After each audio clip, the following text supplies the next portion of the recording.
Yo, what's up, guys? Welcome to a new episode of the Lux Saigon podcast. This episode marks the debut of my bro Ricky Law here on the Lux Saigon podcast. I met Ricky here in Saigon while we both were working as English teachers. Today, he is back in his hometown of Hong Kong, and thanks to technology, we're able to communicate like this and produce this content for you. For this episode, Ricky chose the book Dopamine Nation by Anna Lemke. For anyone who has not read this book yet, we highly recommend it. The author had a moment in her life when she treated addiction patients while she herself had an addiction to erotic novels. This book makes the argument that everybody today is addicted to something. What do you think about that?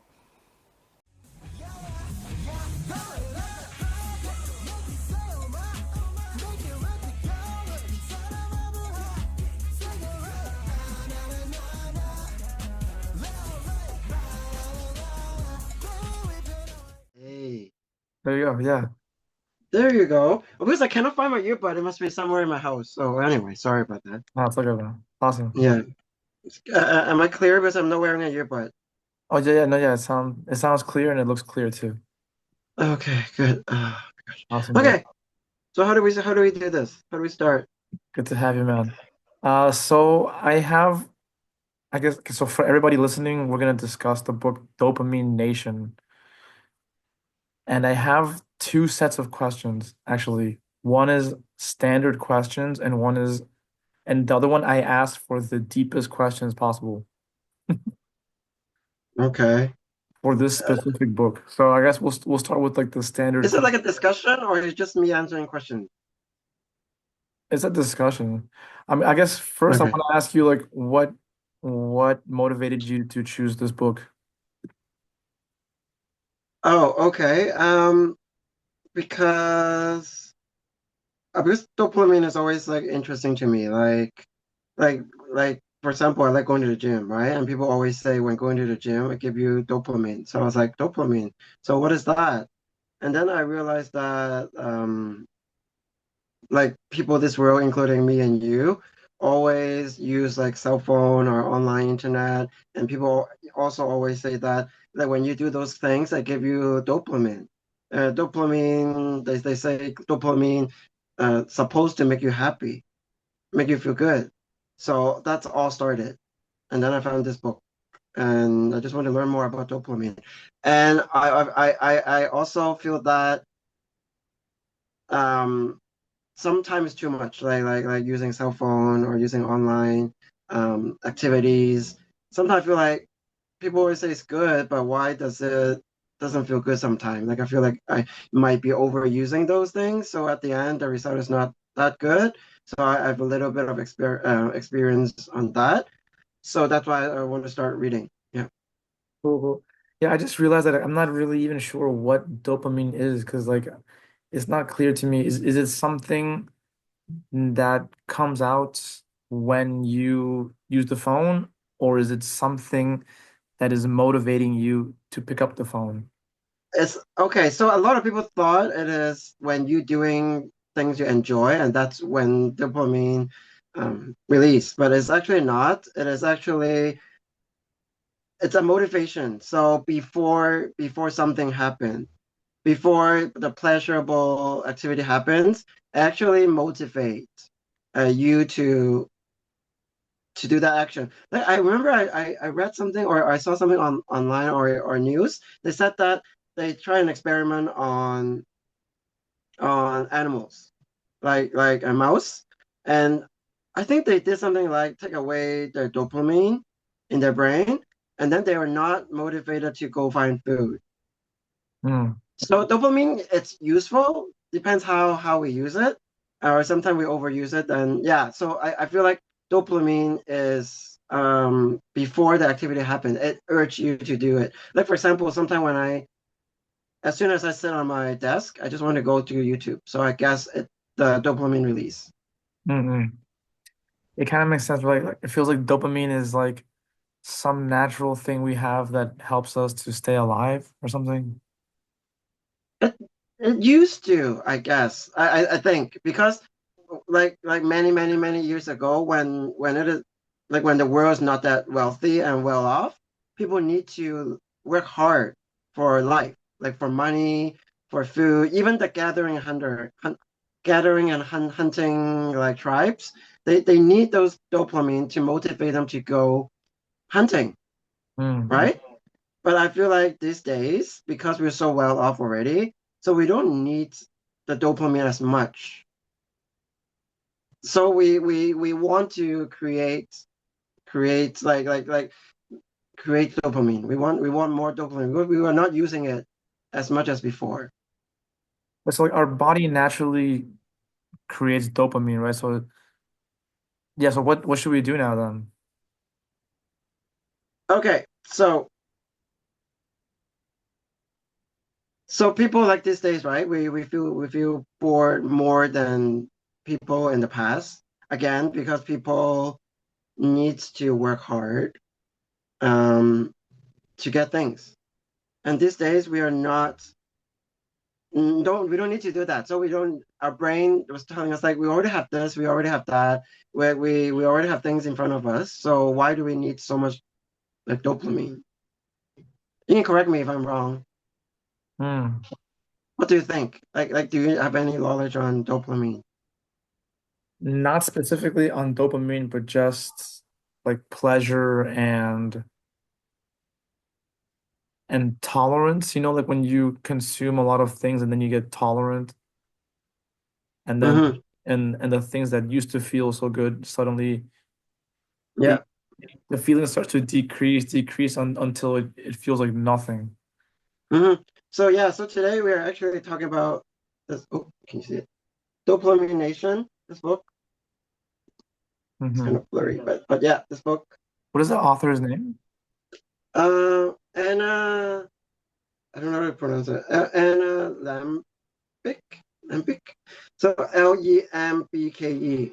Anna. Anyway, she is a professor, and she study brains. She study brains. So she wrote this book called Dopamine Nation, which talk about dopamine. Awesome. Yeah, yeah. I can tell you a little bit of the book if you want. Yeah, yeah, please. Okay, so this book we talk about dopamine, where she started the chapter talking about how many years ago, when we are not that wealthy, we're not that well off, people need to work hard for things. So the dopamine motivate people to do certain things like oh, you need to work hard to get money to buy food, to buy necessity. Um, yeah, but nowadays we don't need to really work, like a lot of things are already there for us. Hmm. So I guess we don't rely on dopamine as much as before. So that's Okay. yeah, I guess now yeah, the challenge is that we can't turn off the dopamine, right? We still have the same like hardware from like the caveman humans. yes.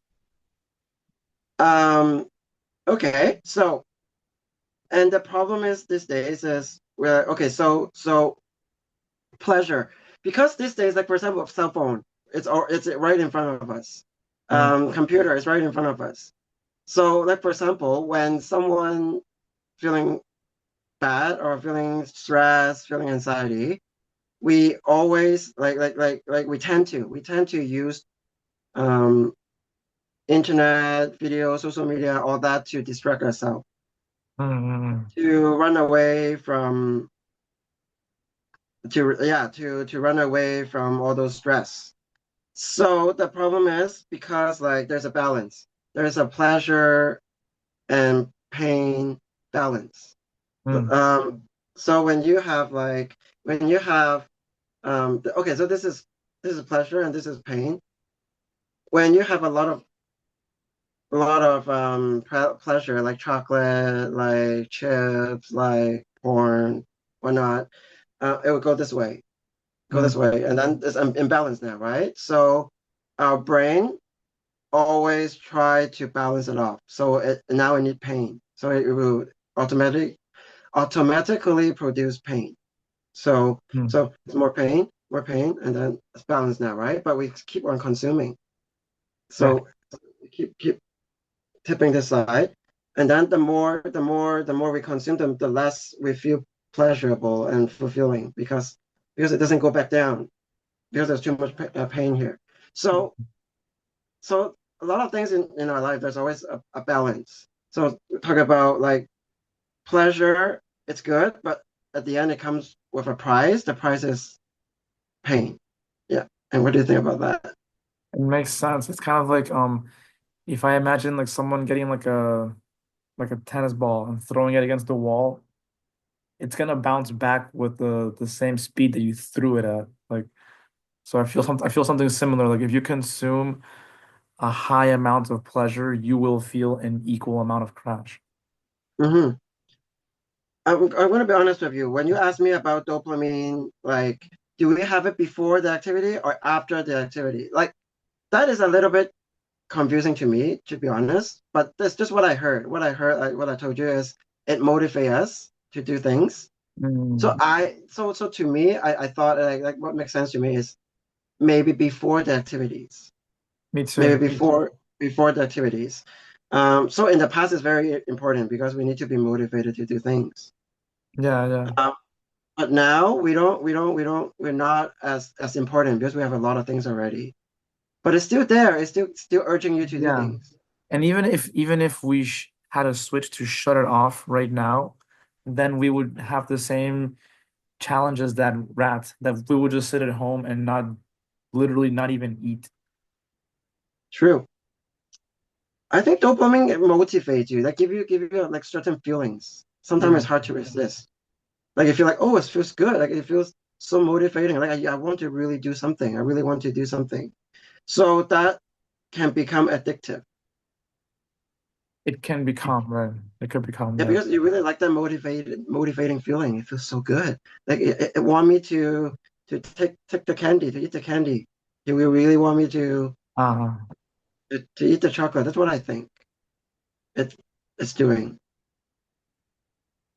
and it also makes me ask, like, what are we getting addicted to? Like, to craving the candy or eating the candy or seeking the candy? Like, sometimes we get addicted to seeking something.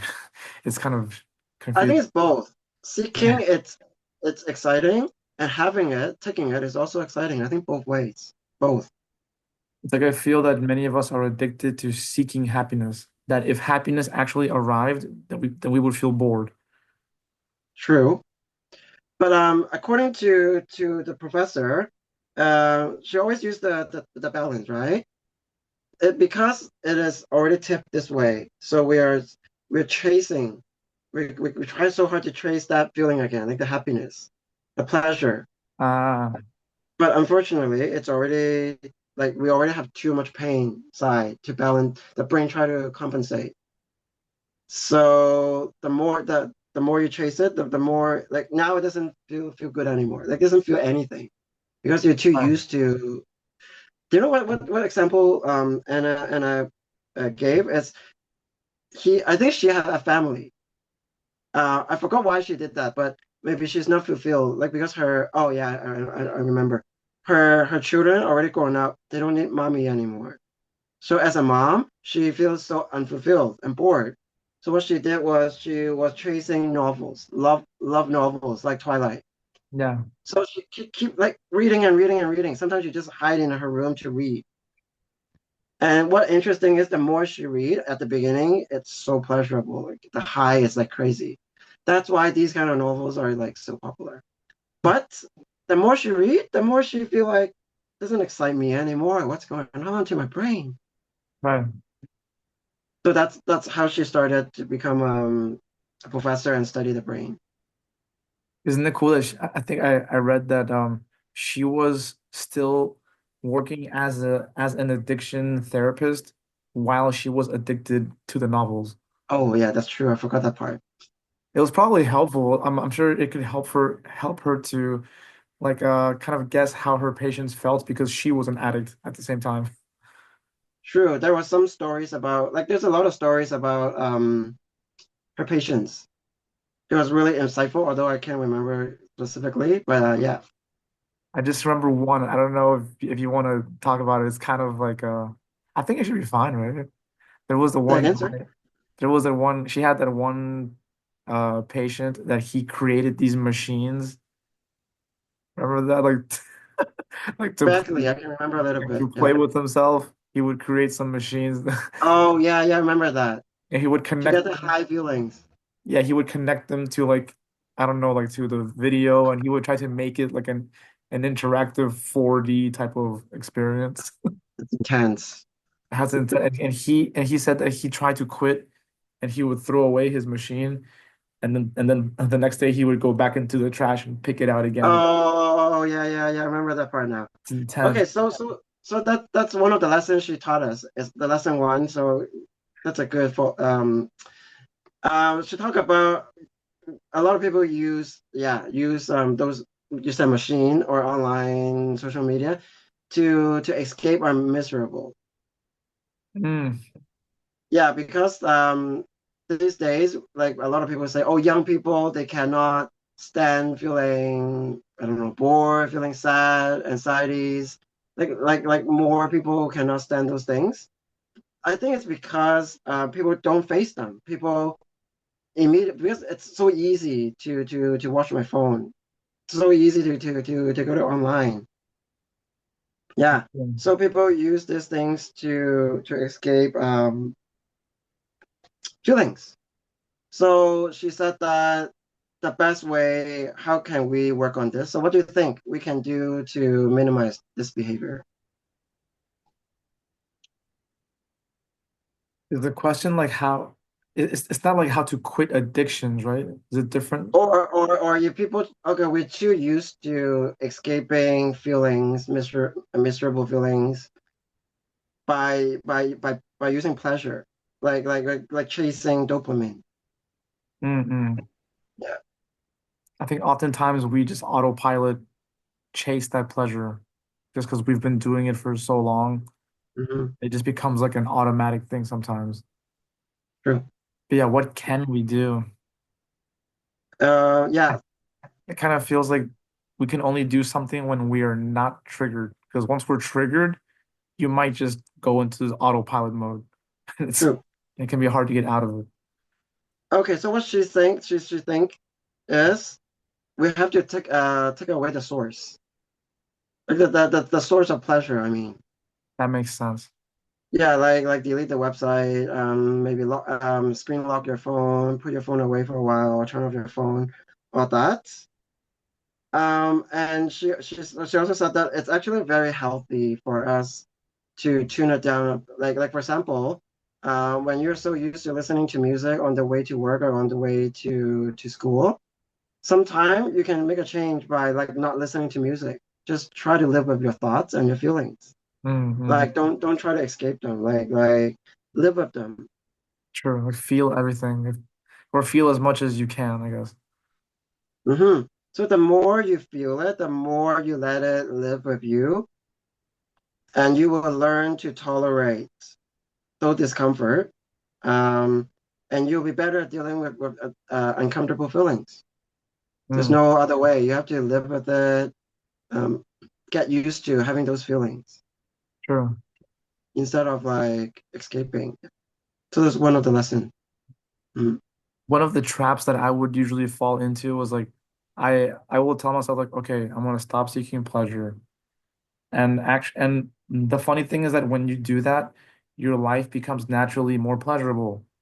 But then what happens to me is that when my life becomes naturally pleasurable, then my autopilot comes back. It's like, oh, I want more of that pleasure now. Hmm. And I just get back in the rat race. That's what she said about pleasure and pain balance. Like there's always pain come after. Mm, Yeah. So opposite. You can think about opposite. I will talk about that after, but there's also opposite. If you go for pain, it also will induce pleasure. So I'll talk about that later. But mm. okay, we can follow your question. What's the other question you have? Cool, cool. Let me see. Hmm. Should I start with the standard ones here? Look, let me show you a standard question and let's see how it feels. Okay. Okay, okay, you're typing now. So I'm going to talk about lesson two. Okay. Okay. So Okay, so there's a thing called neural wait, what's that word? Neural adaptation. Mm. So it says that constantly fulfilling our dopamine craving leads to neural adaptation. Just like a just like a drug addiction. Yeah. We go back to our source of dopamine every time we need a new dose of pleasure. I think it's like like like like for example, I told you whenever I sit on my computer, I just feel the urge to go online, to go to YouTube. So we always go back to it's a habit. That's We always go back to that feeling. So yeah. I think that's what it says. So, however, as we consume more of them, our brains start to get used to the feeling and build resistance. It's So that's true. what I was saying about the balance. It's So true. now it's too much. I want to resist it. So I want to create more pain. Mm. Yeah, the more of the source is required to maintain the level of pleasure. Mm. So we need more. Like, why doesn't it feel like, for example, I watch 2 videos, I'm already enough. And then next time I watch 5 videos, and then next time I watch 10 videos. And then I just go increasing because I don't feel as excited anymore. Yeah, yeah. Yeah. So that's what it says. So so that become addiction. Mm. That's how addiction works. So I just keep going back to that feelings, keep going back to the feelings, and keep urging you to do it. But at the end, you need more and more of those to feel the pleasure. Yeah. And what's kind of when I think about it, what's a little bit scary is like when you start consuming so much pleasure like that, then what happens is like sure, like the thing that you consume starts to feel boring, but also your entire life starts to feel boring. True. It can get to that point where just anything you do just feels boring. Hmm. That makes sense.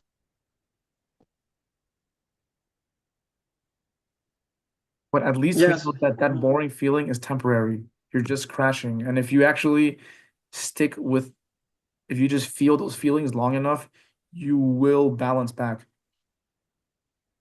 Yeah, but yeah, because like you feel pain first, right? Because the balance is the balance It to hurts. pain. It hurts. It's like Yeah, withdrawal symptoms. because the balance is tipped to the pain now. Yeah. That's why you're addicted. You want to release those pains, so you need more Yeah. And, pleasure. and and when you're in that phase of like it's still hurting, sometimes your mind can talk to you and it will tell you like, oh no, this is gonna last forever. You should take another hit. Hmm. That's why pleasure is not free. That's what Anna said. Pleasure is not free because it comes with pain. That's true. Hmm. Damn, this also opens up a whole new conversation also about what is happiness then, because we always thought that happiness was feeling good, but now we see that feeling good has a crash. So now it's not clear what is happiness anymore. Okay, first, could it be happiness is different for everybody, right? People seek for different things. What make them happy? Okay, but now we have to say what is this word that we are using called happy? Like, what does that mean? Yeah, okay. You tell me first. What is happy to you? Like, isn't happy just feeling good? But then we gotta say what is feeling good. Like again, to everyone is different. Like feeling good for someone can be peaceful, or for some people it can be engaging on some activities. Or if there's no discomfort feeling, then you feel happy. This all depends, right? But then if you're numb, but numb, I guess is uncomfortable, right? Yeah. When I think of happy, I think of the feeling that nothing is missing. Also, you fulfill Yeah, at that moment. Let's say we cannot always like okay at that moment. So sure, sure. you're Like a moment of happiness is a moment where you feel like nothing is missing. true. I agree with you. Nothing is missing. Nothing you have to do. to make yourself more happy or get rid of uncomfortable feelings. So at that moment, you're just right. Yeah, I guess you would feel that whatever's happening in that moment is just right. Good.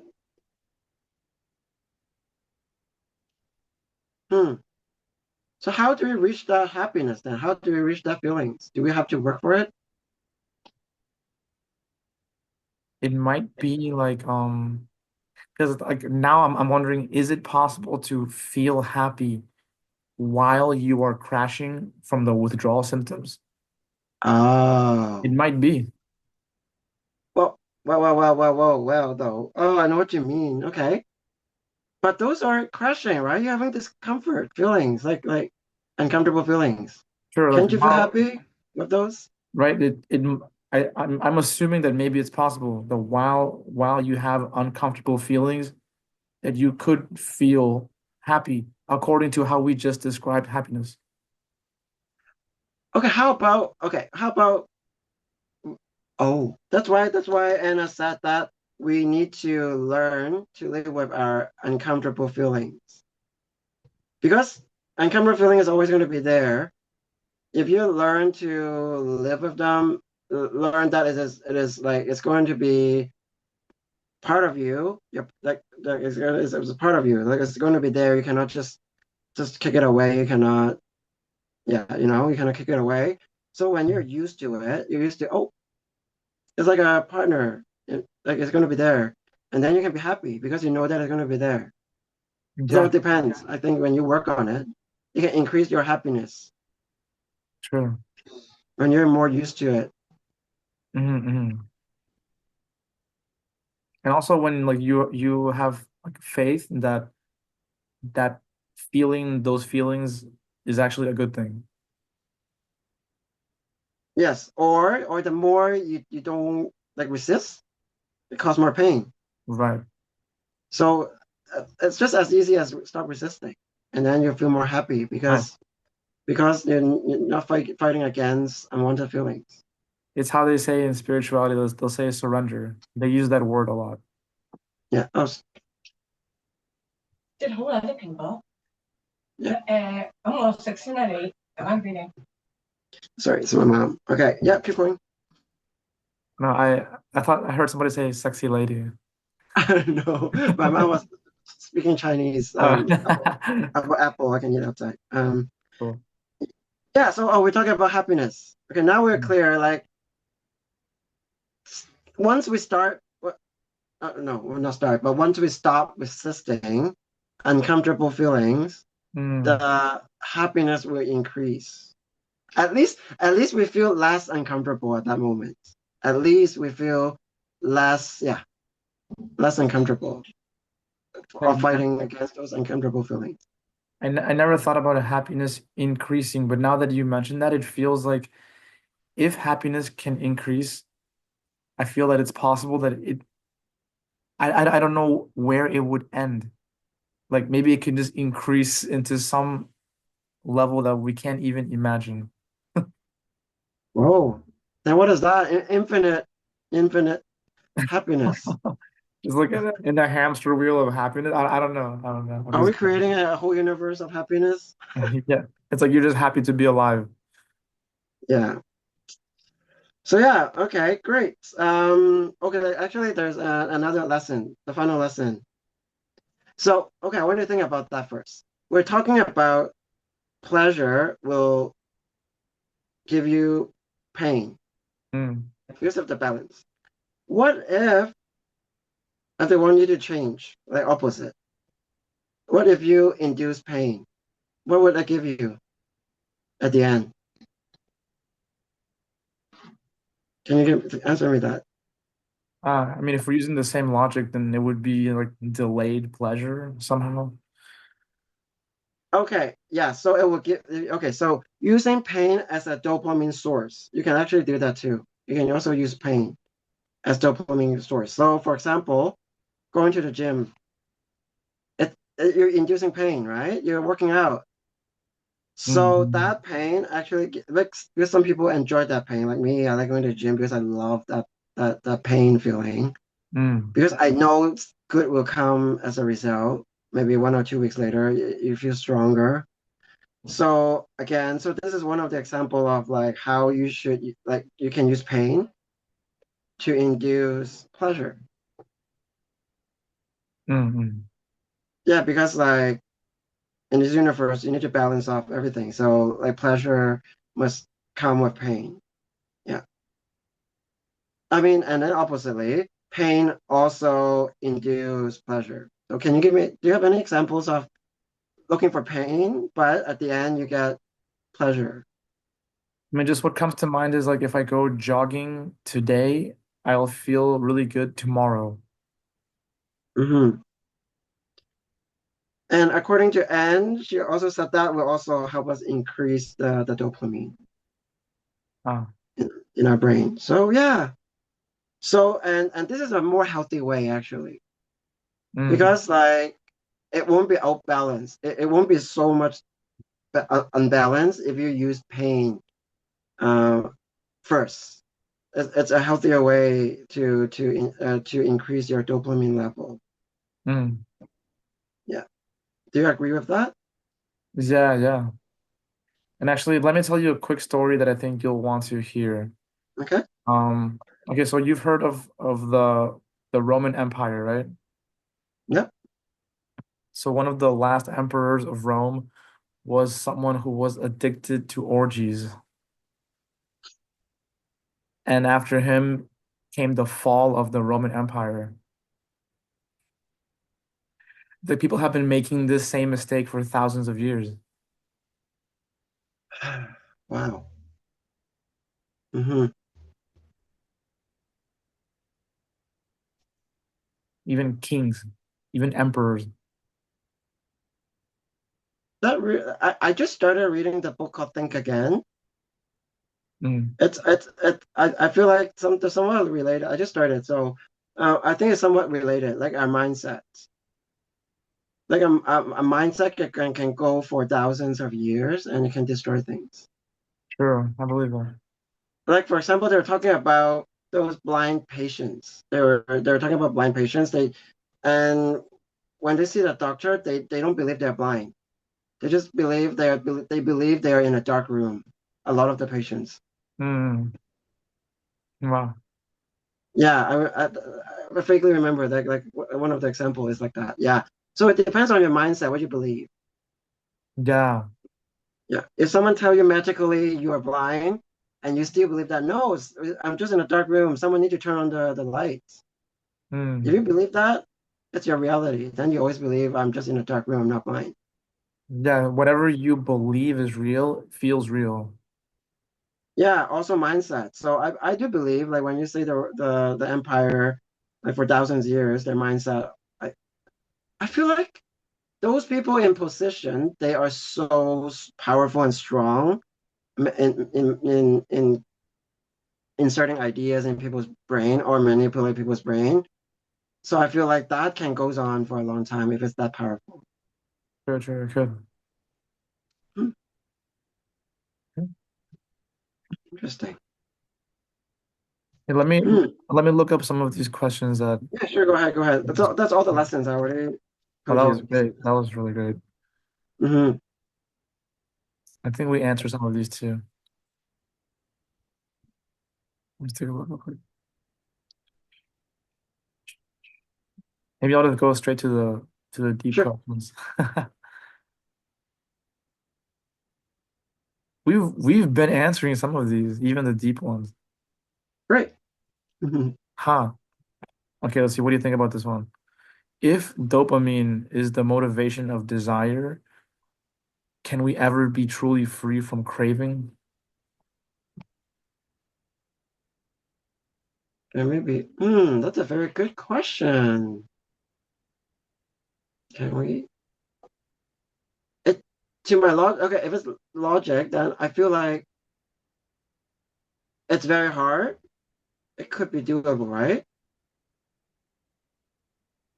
Hmm. Maybe it depends how much we've been consuming in our lifetime. And I feel like also sometimes it's like generational. I feel like if our if the people in our family line consumed a lot of pleasure, and then now they created us, and now we kind of have some of their craving habits. Oh, okay, I get what you mean. Like, because how they raise us, right? So some of our hobbies, some of what we like, it stem from our parents. Mm, Where we might have some of their hobbies, some of their likings. So that's true. But think about it though. Many years ago, all those cravings are just food, money, securities, mm, safeties. So those are their cravings. yeah. And then slowly as we evolve, we have more and more and more different cravings. And I feel like because we have the same body as like those old hunter-gatherers, and the old hunter-gatherers' brains, they just knew like pleasure means survival. So it's like their brain is like, I need to consume pleasure because that's how I survive. But now it's 2025 and we're not living in the jungle and we're not being chased by tigers anymore. But we have the same hardware saying like, it's like your hardware is saying like seek the pleasure because you'll survive. True. So what I feel like is if we have a fulfilling life where everybody's different, if we have a fulfilling life, can we have like no more cravings? If our life is fulfilling enough. I think It depends on the person, of course. and I think it also depends on, like sometimes I feel the biggest cravings when I feel the most emotional pain. It Well, that's what we talk about, right? Our brain wants us to find something pleasurable Yeah, or to, yeah. it's like my brain right now is wired like if I feel emotional pain, then my brain is just like go find me some pleasure right now. Again, go back to nowadays, it's so easy to find pleasure. Our It is. brain just cannot stand long, like with the discomfort long enough. Cannot because we're already so used to the pleasure is right in front of us. Yeah, it's like we have to commit to feeling our feelings. Because if we don't commit, our brain can just take over, like, give me the pleasure right now. And we need to commit to turn off some pleasures. That's the hardest part. It can be challenging at first, yeah. Because Like there's in big cities, you can see commercials everywhere. yeah, Like yeah. a capitalist, right? Like whenever I'm in Hong Kong, I just want to go shopping. Mm. That's why I feel like Or it's sometimes to just take off my glasses and walk around so I can't see anything. I wish you could bump into people, but anyway. My eyesight is so bad. If I take off my glasses, I can't even read like the signs. Like, it feels so True. good to not be able to read them. But again, online, the social media commercials, Oh yeah, yeah. Oh, okay. you So can't for social escape it. media, what I do for social media is like if I see something that I don't want to see, I take the 20 seconds to go and block it. So I never see that again. No, but the thing is, like even apps, when you use the app, they pop up a commercial. Yeah, it's annoying. I feel like it's hard to escape these days. Yeah, you just It's you do, haunting us. just do the best that you can. Yeah. It's true. So okay, we didn't answer the question yet. How do we? Can we have no more? You said no more cravings. No more? I mean, I haven't experienced that myself. Like maybe some people like monks or I something, haven't. Yeah. maybe monks have experienced that, but I haven't. I'm not there yet. Wait, if they're hungry, they need food. Is that craving? That's a Oh, true. craving. No, actually, I mean that technically is a craving, even being thirsty and stuff. Wait, what about basic? Okay. Isn't the question better if we have basic cravings? It's always going to be there. But what if we reduce those unnecessary cravings? Then you would probably feel amazing, like just from sitting in a chair somewhere, like just from just being alive will feel amazing. What about fasting? I haven't done it because I love to eat food, but I heard it feels amazing. Yeah, so fasting is also like one of the way we try to strengthen our brain for reduce those cravings. True. That's true. The Shout more out we to my friend James. My friend James has been fasting this whole month. Oh, really? Oh, yeah. So we also talk about how like I forgot what it said about enhance dopamine, promote healthy. Oh, okay, here. It said that we can do things to help regulate dopamine. It's like cold shower, fasting. Yeah. It's like intentionally choosing some pain, right? It's like that. Yeah, pain. There you go. Oh yeah, we're talking about that. That could come back to pain. Hmm. So going to the gym is also the same thing. We're inducing pain. Yeah. Although some, like some neuroscientists will say like, but if you enjoy the gym, then it doesn't count. What if you enjoy cold shower? It doesn't count. Right, then it wouldn't count. You enjoy fasting. It doesn't count. Yeah. Maybe we should try like the cold plunge so that it's so cold that our brain will be like, fuck you. We need to find things that so that's why people always say challenge yourself. It's the best way to regulate. Yeah. Like New intentionally challenge, new choose challenge, some discomfort, whatever that is. Even if it's new challenges. small, it's okay. Just do that. Yeah. That's what made me think. That's what made me think. What like that's an extreme example, but like randomly sometimes some people just go streaking. They just randomly go outside with no. But that's a little extreme. But If you, okay, yeah, if you don't like it, then it's powerful. And if you like it, then now you're just seeking pleasure again. I don't know why they do it. Maybe they're just seeking pleasure. They just enjoy being a nudist. Great. Do you have other questions? Let me see. There's some more here. I think okay. So to conclude that question is, I think basic craving will be there. Basic cravings is human survival. Exactly. But I Yeah. think nowadays the best way to do is try to reduce that are not basic cravings, like social media, uh, overeating, all that, Yeah. Exactly. gambling, paying for online game. It's like choosing your pleasure wisely.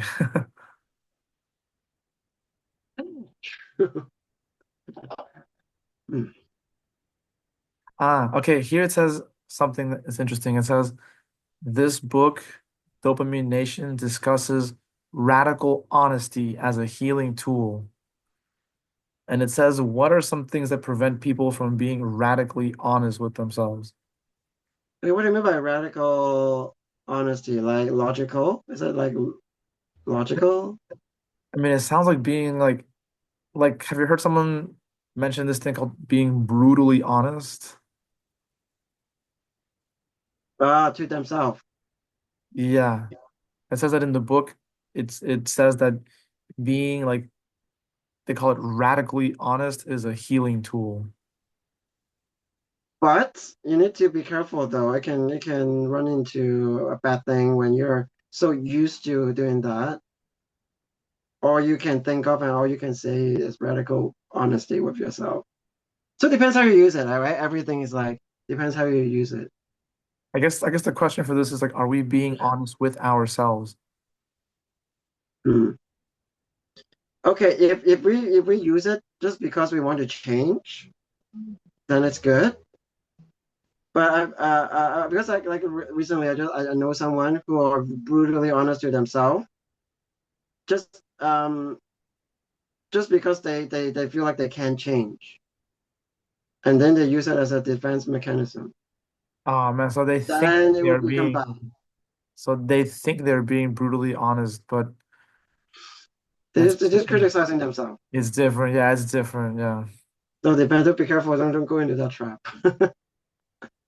Okay, so what's the purpose though for being honest to yourself? I mean, according to ChatGPT, it says that the ChatGPT says that the book says that being honest with yourself is a healing tool. Brutal honest. Well, if you can be calm enough, aware enough to be like to see that like the like your things that you need to change, and then you work towards them. Hmm.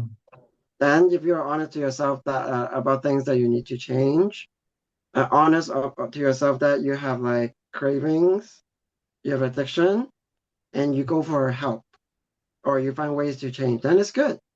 It's that Sure. way. Mhm. To be honest to yourself is good if you use it a good way. Hmm.